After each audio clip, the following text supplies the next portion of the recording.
to sit here.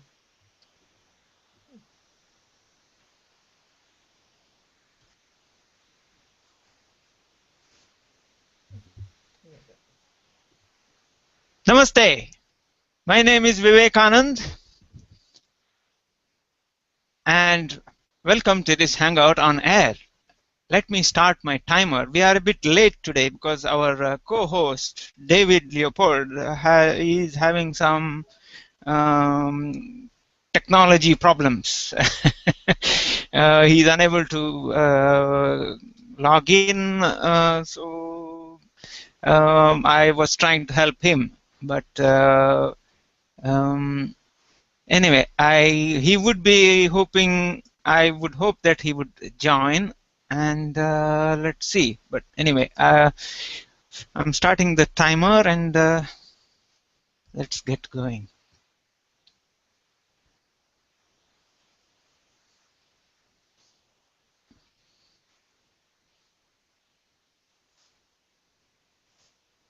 I have too many windows open here, which is one of the problems, being a technology expert. Okay.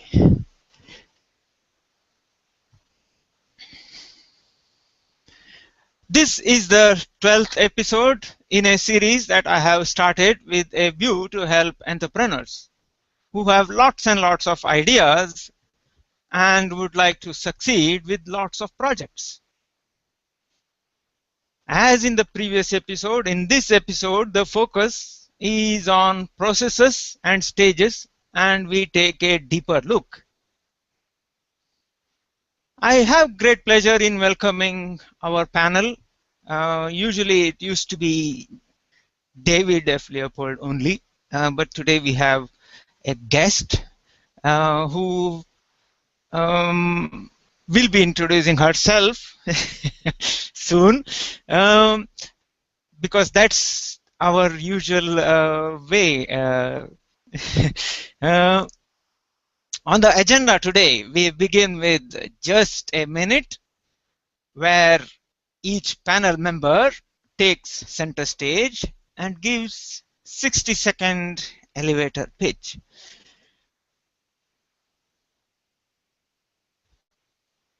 After that, it would be short presentation covering the topic of the day. This week's story snippet is from Star Trek, The Next Generation, and the episode is entitled The Offspring. I hope David would be able to join. I'm not able to see what's going on with him, but anyway, I'll have to continue. After the topic of the day story and a little presentation, we shall proceed with the discussion with panel members sharing their experiences and insights. After that, I shall talk about what's coming up in the next episode, and then we conclude for today.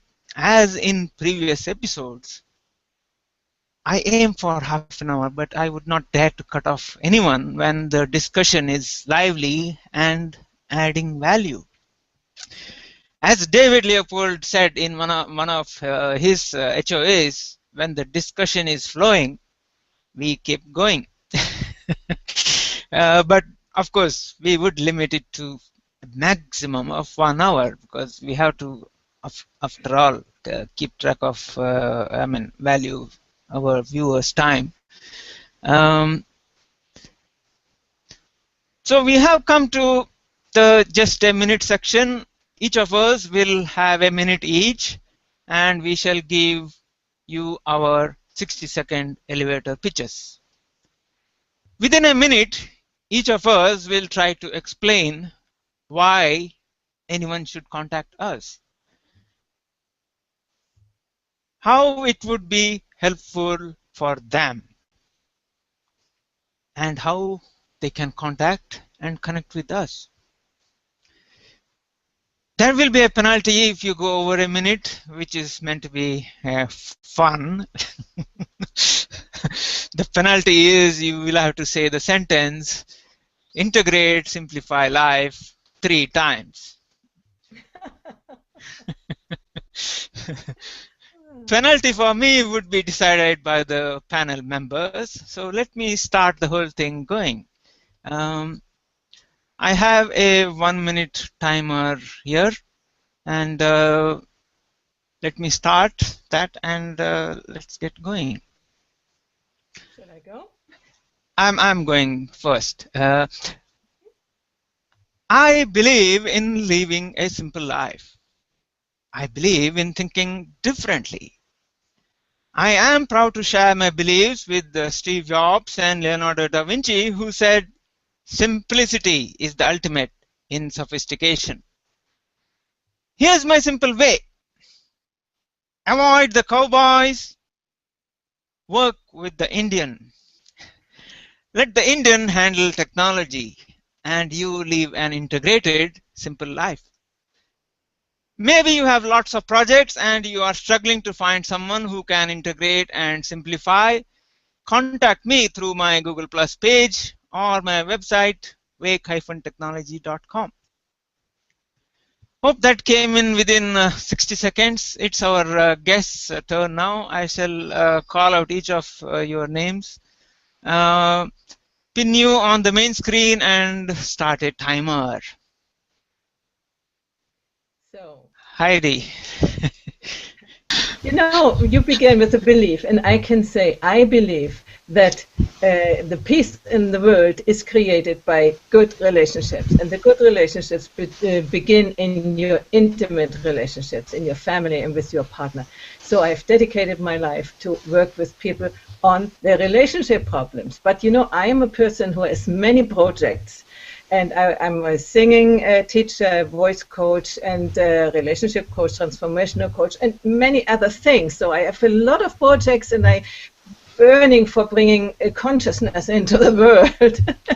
So you should come to me if you want to help, if you have not yet fully realized your potentials. I help you to realize your potential, to find out what it is, what you really, really want to do in your life, so that you can begin just now and not wait other years, because life is short. And you can contact me on the what is in the lower third, thepowerofrelationship.com, and I'm happy to connect with you. And also on Google Plus with Adelheid Hörnlein, not Heidi Hörnlein as I'm normally called, but Adelheid is the more serious name.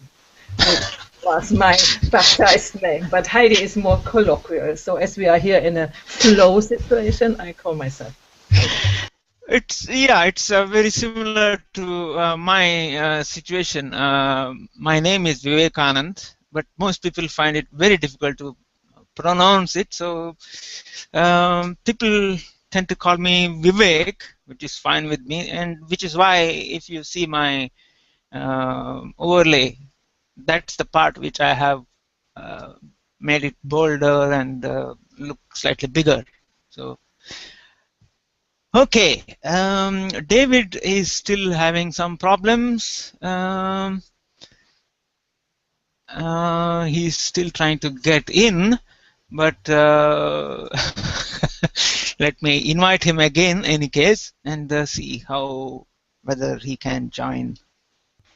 I shall now show you a short presentation on this monitor behind me here.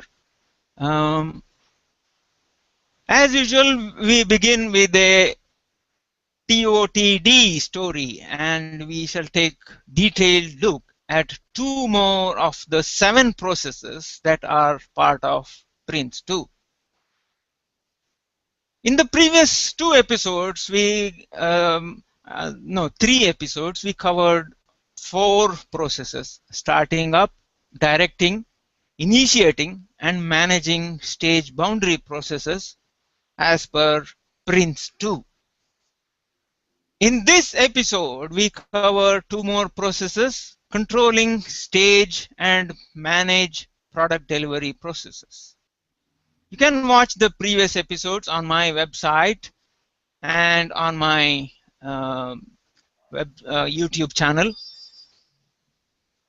Today's story is episode of Star Trek entitled The Offspring. Lieutenant Commander Data goes to a cybernetics conference and learns about a new technology, and after coming back to Enterprise, starts working on an experiment. Data begins creating an android while at the conference, and on board Enterprise, he now has created an android. Captain Picard, Jean-Luc Picard, initially takes exception to this. He doesn't like it because Data himself is an android. But then Data points out that he has not seen anyone else consult Captain when they decide to have a baby.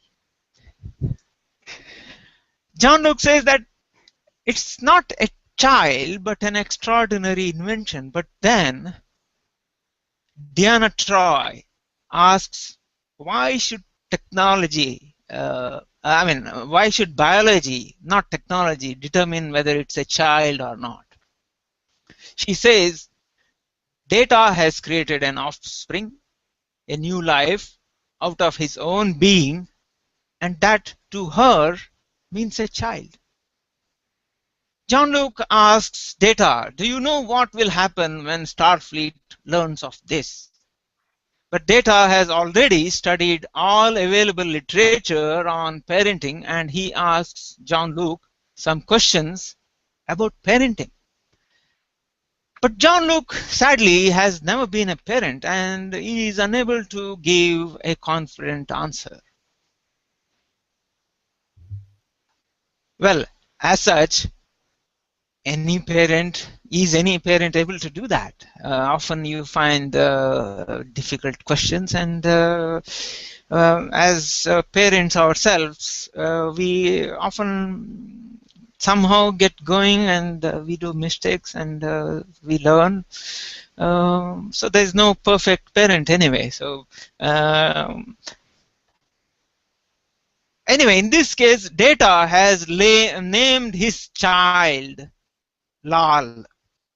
Now, Lal is a common endearing term used for a child in Hindi, and the Star Trek episode acknowledges that fact.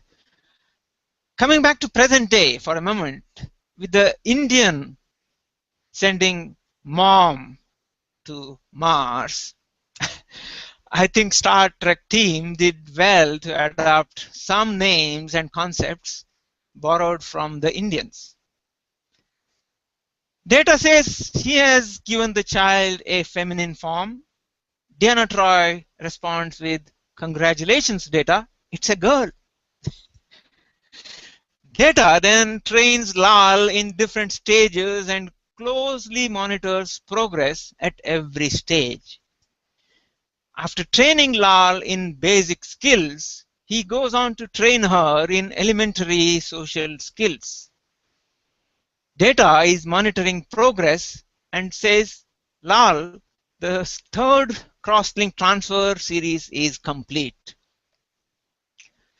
Now, Lal actually exceeds Data's expectations and begins to ask questions like, why am I me instead of someone else?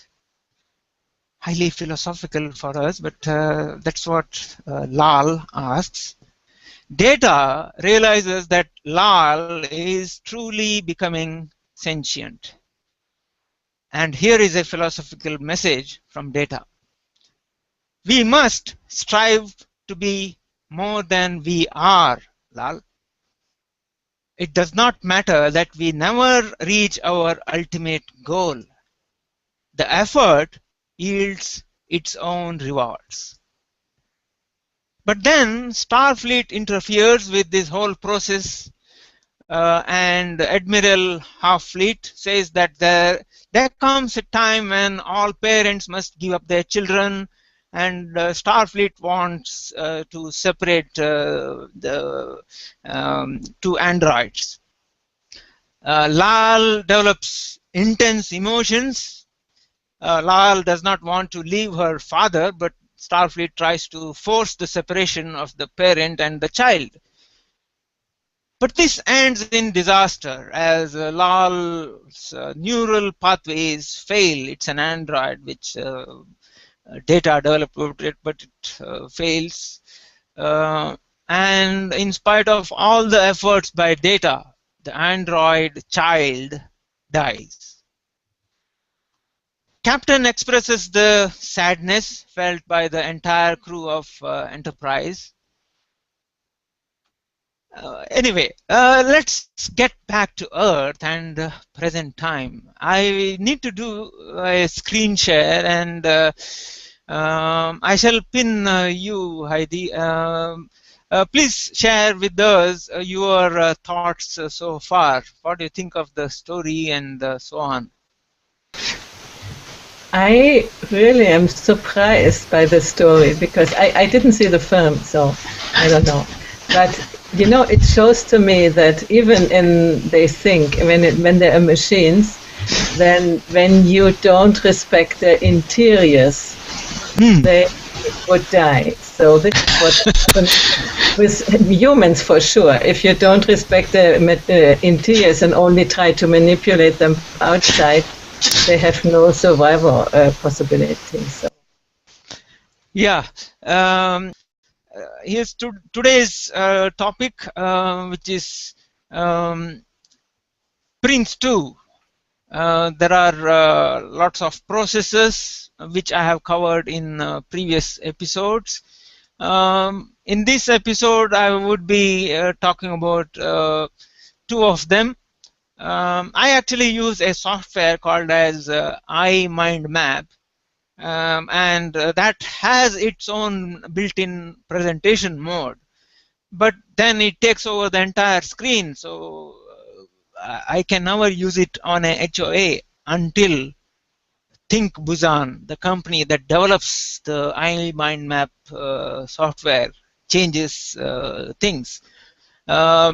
I keep saying these same things again and again in every episode, and hoping that they watch one of these episodes and realize the huge potential their software has, but the limitation that they still have, and somehow change it. But anyway, to keep it's simple, I use screen captures and explain with the help of screen captures, as you can see on the screen now.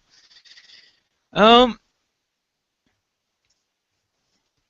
PRINCE2 manual explains, which I showed last time in the series.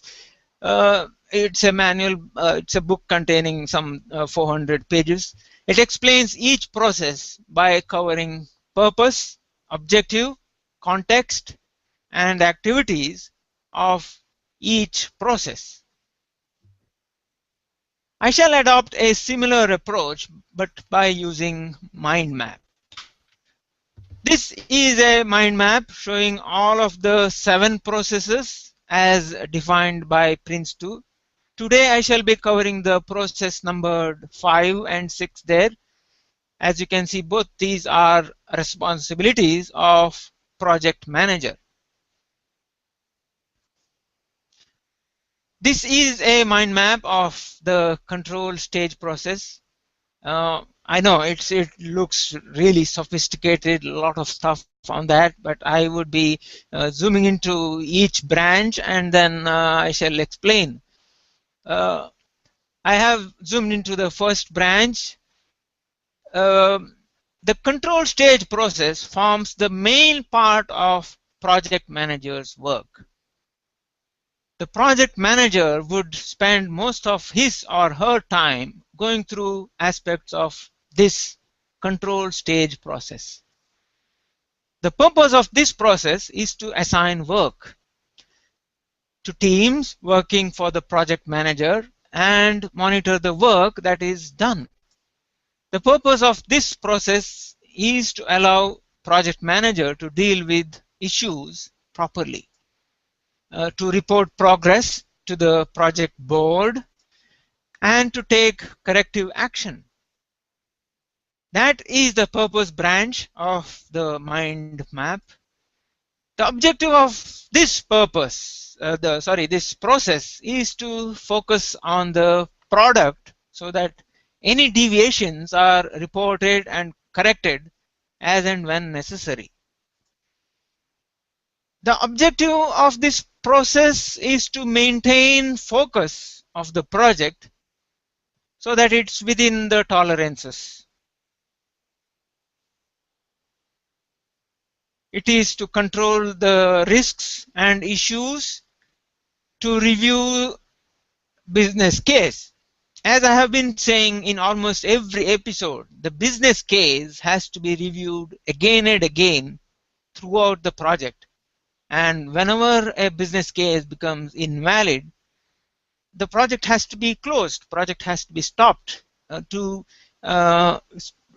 prevent wastage of resources and to make sure that whatever has been achieved so far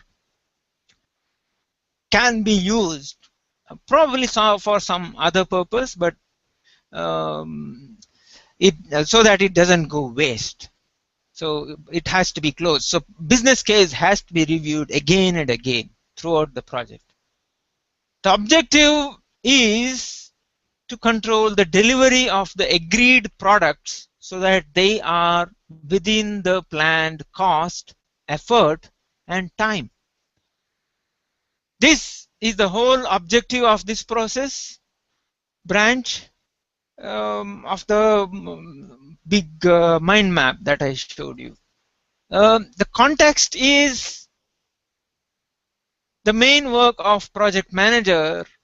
I mean, it has to be handling the day-to-day management of the project. So that is the context of this process.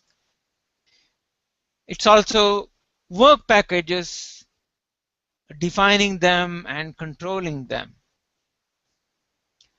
Towards the end of each stage, the project manager has to undertake the activities as mentioned in the managing stage boundary process. This was explained in one of the previous episodes. However, when it is the final stage of the project, slightly different activities are to be undertaken, and this would be covered in the next episode. And this is the whole context branch of the mind map. The inputs to this process are stage authorization and advice from the project board, and in exceptional cases, the exception plan approval from the project board. The major input into this control stage process is the completed work package that the project manager accepts when it is delivered by the specialist team. The outputs of this stage are request for advice, and when there is an exception, the exception is raised. Let us look at the 8 different activities the project manager has to do under this control stage process. First one is work packages are assigned and the specialist team is authorized to proceed further. Work packages are reviewed for various aspects. Then third activity under work packages is receive work packages that are delivered by the specialist team. And now this shows the 3 activities related to work packages. The fourth activity is reviewing the stage status for the purpose of monitoring and reporting. Fifth activity is to report highlights to the project board. Those are the 2 activities under monitor and report. The project manager also has to capture and examine issues and risks continuously and take corrective action. If the issues or risks are beyond the tolerance limits set by the project board, then the project manager has to escalate the issue or risk to the project board. These are the 3 activities under issues and risks, and this is the entire branch showing the 8 activities to be done by the project manager under the control stage process.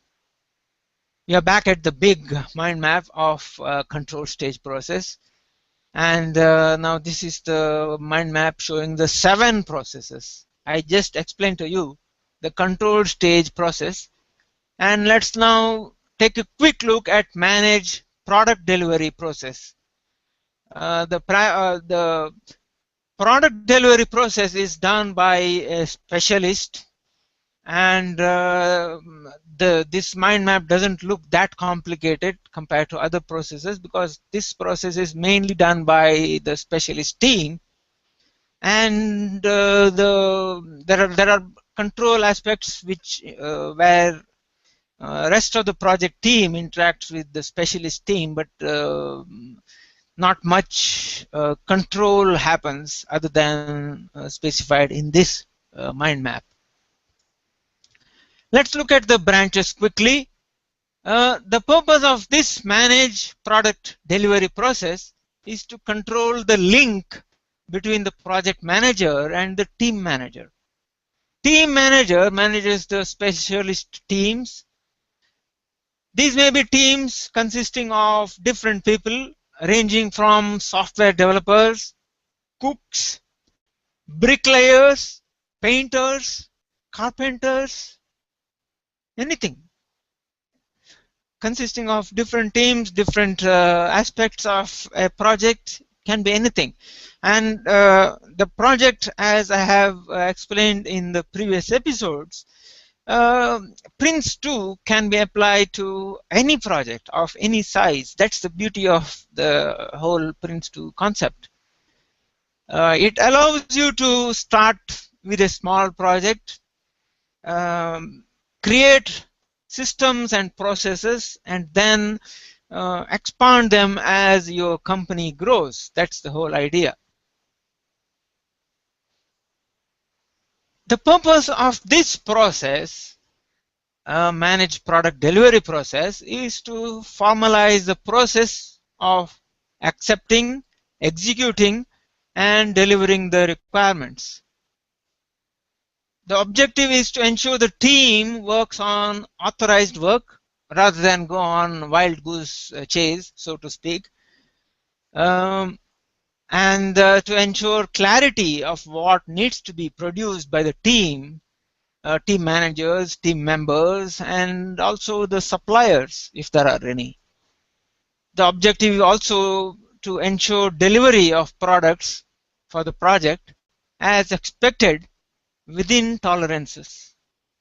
Another objective is to report progress to the project manager. As I said before, this entire process is mainly done by the team manager who would interact with the project manager. Project manager has overall control of the day-to-day activities of a project, and the project board controls the entire project. Now this is the objective branch of the mind map. The context of this process is viewed from the team manager's perspective. The input is authorization to work on a specific work package. Work package can consist of developing some software. It could be developing a website. It could be creating a document. It could be creating a content to go on a website, content to go on training, anything. So all of that can be considered as a work package. But under this process, all of that has to be specified, what it contains, how it should be, what would be the way in which it would be reviewed, and so on. The outputs are progress reports and signed off products when they are completed. 3 activities. First one is to accept the definition and authorization of a work package. Second activity is to execute the work required for the work package. Third is to deliver the work package after work has been done. Those are the three activities. And to briefly state, accept the definition and raw material if any, then work to be done, and then deliver. So those are the three aspects mentioned there. This is the entire manage product delivery process mind map.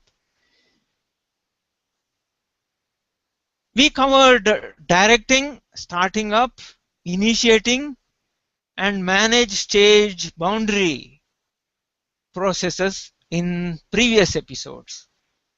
In this episode, we covered control stage and manage product delivery. I have covered a lot of concepts. I know it's quite a lot, and viewers may want to rewind and review it once again later on. All episodes are available on my website at www.wake-technology.com/hangouts/prince2.html, and also on my YouTube channel. The name of my YouTube channel is Wake Tech Integra, all one word as shown here. It would be really helpful if you click on the subscribe button and also click on the like button so that I would know to produce what you like most. But we have now come to share experiences section, and Heidi has been waiting patiently. David, it looks he's unable to join today. He hasn't joined, but Heidi, over to you. I must say I'm completely overwhelmed with what you shared here. This is for me so much theory. I would like you, if it is possible, to give me an example. And you know, I see there's so many roles. I'm a solopreneur. I don't have a team and whatever. What could I do, for instance, to create an online course? How would this apply to me? It seems at the moment very complicated when I saw all these. Yeah, it does look very complicated because one of the reasons is this process, this whole all of this theory is very flexible, and it is applicable to very small projects. The other day, actually, myself and David Leopold, we had a discussion. The case studies, he is providing the case study. So he is starting a new website for his Dreaming with Entrepreneurs community, and he is starting a website. And in the last couple of days, myself with him, we have gone through this process. We have done 2 processes with him already, where we created a business case. Business case is it can be a simple thing, like it starts with a question. Why do you need for him? He wants to start a business, create a website. For him, the question was, why do you need a website? So, and that main question has quite a few sub questions, and when he gives answers to them, you would know why he needs the website. The whole point is, when you answer all of those questions and then you create the website, or rather you go to a website developer and the website developer actually develops the website, it would be what you actually want. rather than what the website developer wants, or what someone else says really good if you add it. That's the whole. I mean, you asked, yeah, examples. That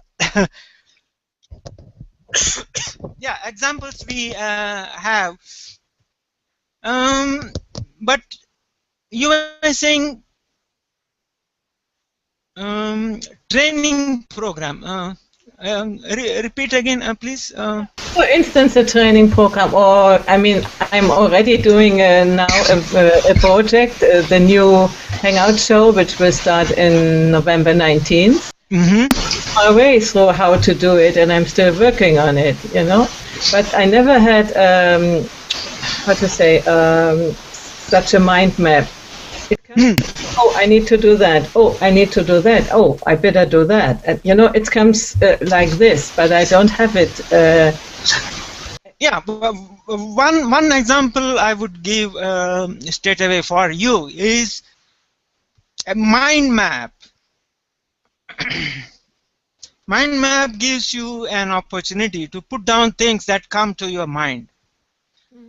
You need to do this, rather than writing down a huge big list and then being unable to go through the list and trying to correlate things, and then, because simple thing is often some things are interrelated. They are related. For example, you need a website, okay, and then you think, okay, email. You also need to create an email list. So the website can have a facility to create an email list. So you go on making a list. If you go on making a list in the normal, I mean, standard, traditional, the way that we normally do a shopping list, we go on putting down one after the other, make a big list. That list becomes overwhelming. Whereas here, the idea with the mind map is you put down one central point and then something related to that, and then from there you branch off to various things. Each of them is a separate thing. That it may be related to something else. You can join it. The whole point is human brain. They have done a study on how much of human brain do we actually use. That they have found out that we actually use just 1% of our capacity. Human brain. 10%. I thought 10%, but still it's not very much. Yeah. So the reason for that is, I mean, that there are many studies who have divided the brain into several different parts. The two major parts, I would say, is one is logical part, the other is the creative part. People have said that the left side of the brain is mostly to do with logic, whereas the right side of the brain is to do with the creativity. And often we tend to do more importance to the logical part, and often we ignore or even try to suppress the creative part, and that's where the problems come. The mind map inventor Tony Buzan, he says, he gives a simple example. He has an audience. He asks audience, think of mango, and then he asks, okay, what did you think? How much time did it take for you to think of a mango? Everyone says it's instantaneous. Why was it instantaneous? He asks, when I said mango, did it come up as M-A-N-G-O to you? Everyone says no. What they thought was a picture. Picture comes to mind. A picture of a mango. different colors, yellow, red, green, different colors. It could be even hanging on a tree. I mean,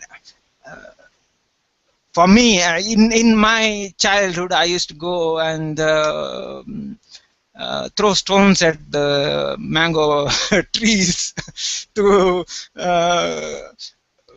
catch this. Get these mangoes which are hanging up on the tree. So those are the point is, images come to mind when you think of a word. When you want to remember a word, images are very important, very helpful. And the mind map is one where he says you will be forced in a way to use both sides of your brain. It's the if you have observed what I have drawn in my mind map, they are the lines are all squiggly. They are all irregular, as if you sit with a pen and paper and draw. You're not drawing it with the scale, straight lines. No. When you do it with the straight lines and so on, it becomes logical. Whereas you want to let the creative part of the brain to take bit of control. You should stop the logical part from taking total control of your thought process. That's the whole idea. When you allow the creative part to play, then you will find that, okay, this is required. Then suddenly something idea comes. Okay, this is required. You put it. You actually you're supposed to draw it on a paper with different colors and so on. So that's the idea of mind map. But coming back to your question, I think I might have completely overwhelmed you. I don't know.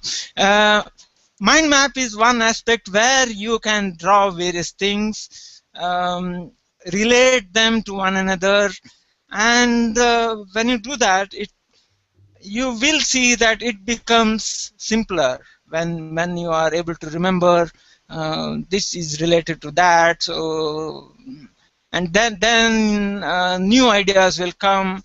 You will think of new ways of doing the same thing. Rather than do this in the same old way, you will start doing things in a new way. Okay, I normally do it in my head and not even on the paper. It's popping up here and there, and then I get it together, and oh, now it's time for that, and now, oh, better this, and now, oh yeah, now I have to think about that, and at night I wake up and think, oh, did you think that? I immediately, tomorrow morning you have to do this, and so on.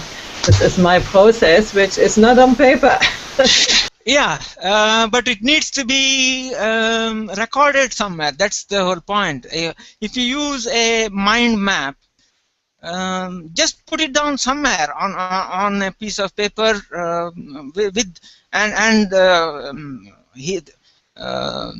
Tony Buzan says use colors. You have to use colors, not just black or blue or the standard. You have to go wild with colors. That's when your creativity comes to the forefront, and you will be surprised what the ultimate, the final result. You will be surprised with the final result. Oh, did I think of all this? You will be surprised. So I'm thinking about having a big wall. I don't have any walls, it's all windows here, but a big wall where I can every idea which comes, I could paint it on the wall. This would be okay. But going then to the computer or even to the cell phone, have it also little, it's not very inspiring, but a big screen would be wonderful. Yeah. What I normally do is I have an iPad. I use a Windows computer and an iPad, so I use my iPad to draw the mind maps. With an iPad, what happens is you have the additional not facility.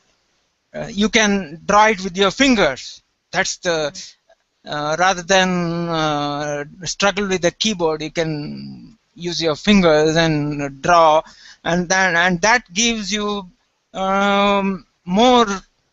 I mean, that gives creativity better chance of coming out. But I don't know whether you have any iPads or not. I'm not saying you need to buy one. The software is available even on PCs, Windows PC, or even Apple PCs, Apple Mac, and so on. So it's even available on Android platforms. And what software are you using for this? Yeah. The maps you have done, which one is that?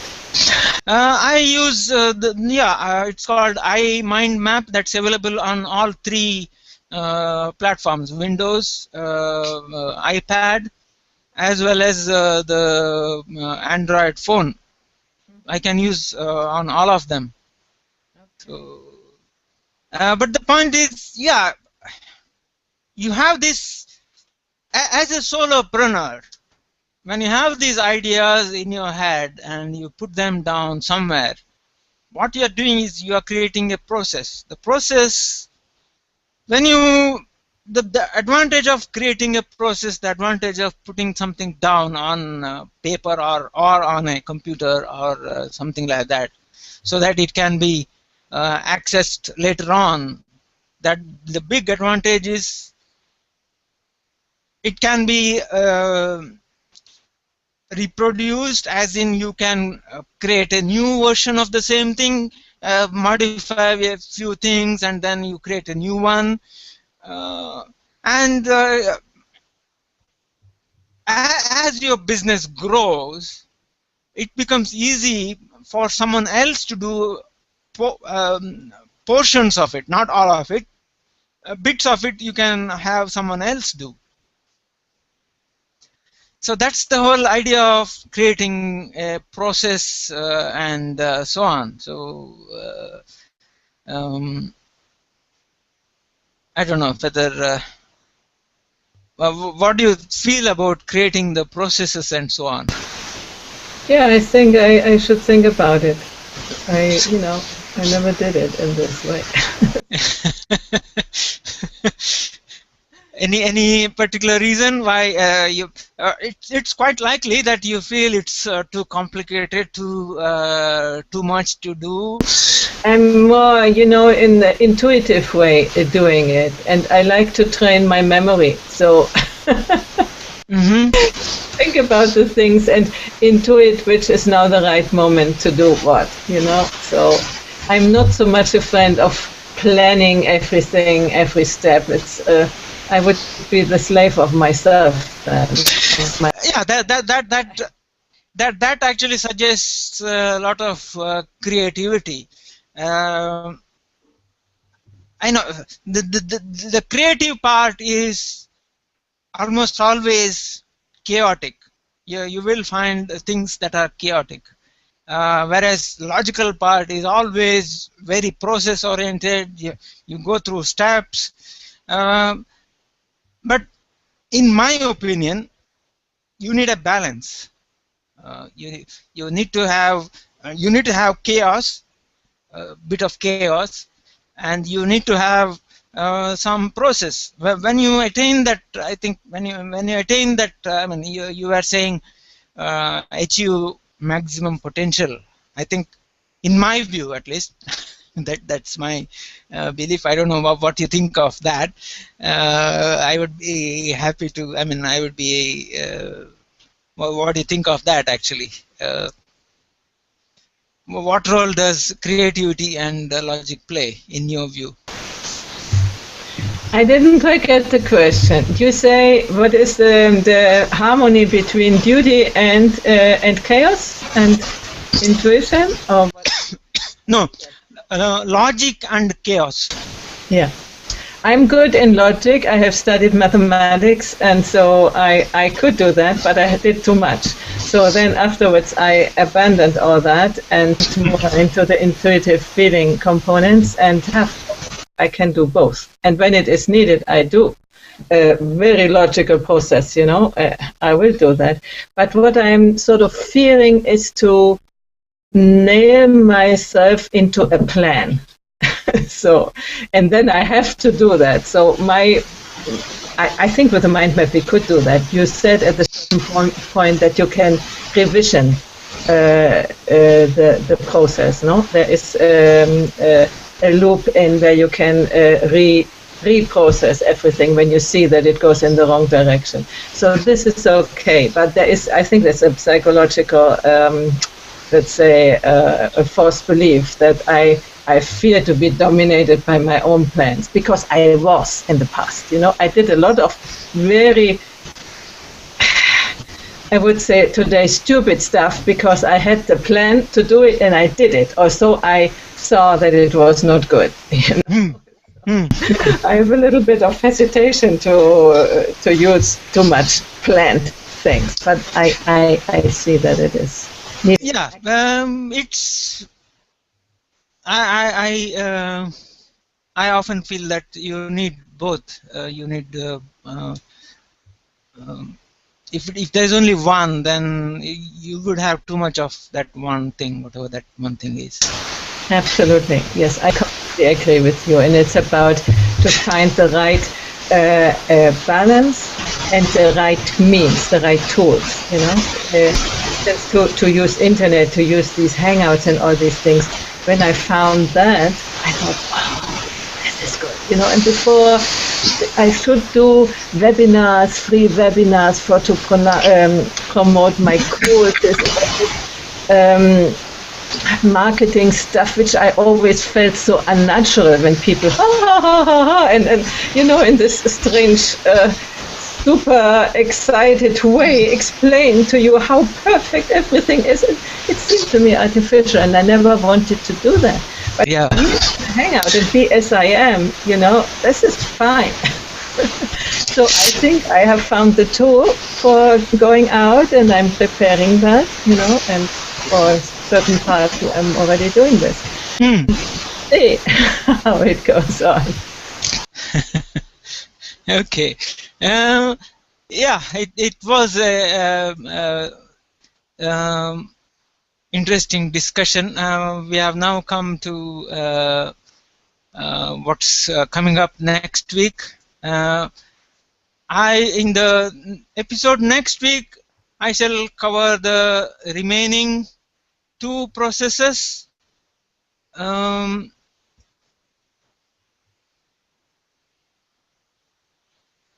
Sorry, there's only one process remaining, which is closing the project process. The closing the project process is very important, because it should be executed whether the project is completed or is stopped halfway through by the project board. So that's really very important. And there would be at least one more episode of this after next week's episode, in which I plan to cover the entire project from beginning till end. All processes, triggers, etc., etc. would be covered. And then there would be probably an episode covering the case studies. I have already started doing a few case studies with David Leopold, who unfortunately has not been able to join us today. I think his computer has some major problems, but let's see. I probably hope to help him find out what's wrong, and let's see how it goes.